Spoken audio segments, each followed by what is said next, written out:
Bonjour à tous, aujourd'hui on s'intéresse à Seiko, la seule manufacture horlogère à faire 100% de ses montres sans exception. La firme japonaise fait partie des entreprises à avoir changé la face du monde, au même titre que Nintendo dans les jeux vidéo, ou certaines séries par la complexité de leur scénario. Oh, mais que se passe-t-il? Mais que se passe-t-il? Oh, mais qu'est-ce qui se passe? 1881, pendant l'ère Meiji, période symbolisant la fin de la politique d'isolement et le début de la modernisation du Japon, Kintaro Hattori, âgé de seulement 22 ans, décide d'ouvrir son atelier de réparation d'horloges à Tokyo. Le succès étant au rendez-vous, il fonda en 1892 sa propre usine nommée Saikosha, signifiant maison du temps. Il y fabrique des horloges et des réveils, puis en 1913, il sort la Laurel, la première montre bracelet made in Japan. C'est à partir de 1924 que l'on voit écrit sur le cadran Seiko, qui signifie précision en japonais.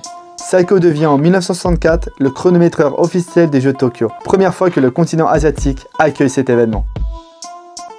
25 décembre 1969, Seiko dévoile l'Astron, première montre à quartz au monde, véritable révolution, 100 fois plus précise que n'importe quelle montre de l'époque et qui peut fonctionner non-stop pendant un an. 2012, il récidive en sortant la première montre solaire GPS au monde qui se connecte automatiquement jusqu'à 2 fois par jour pour conserver une précision d'1 seconde tous les 100 000 ans. La marque Nippon est la reine de l'innovation, avec la création du mouvement kinétique et la démocratisation du solaire, mais aussi de la montre Voice Note pour enregistrer des mémos records de 8 secondes. J'avoue dit comme ça, c'est pas fou. C'est pour ça que je vous ai gardé le meilleur pour la fin, la première montre télévision, pour pouvoir lire l'heure tout en vous divertissant. Installez-vous confortablement dans votre canapé, on va parler d'un des modèles les plus connus et des plus désirés dans le monde. Comment parler de Seiko sans évoquer quelques-unes de leurs collaborations capsules? J'aurais pu vous faire une vidéo entière sur le sujet, je vous en ai sélectionné 3. Si cela vous plaît, n'hésitez pas, j'en ferai plus à l'avenir.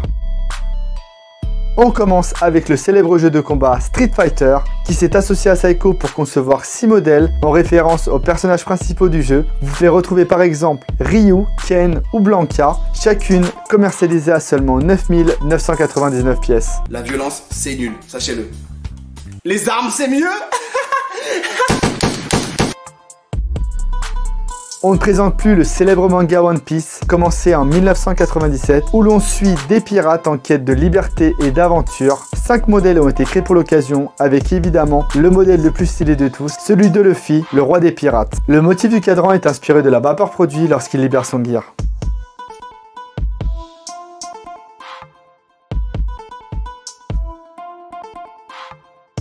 Evinsen est une marque de skate très connue au Japon, c'est la contraction de Everything car le skateboard est tout pour eux. 3 modèles ont été créés pour l'occasion, la plus atypique est une création inspirée d'un sushi, oui d'un sushi, avec un cadran et une lunette ressemblante à la surface brillante du thon rouge. Et son bracelet lui a du riz blanc.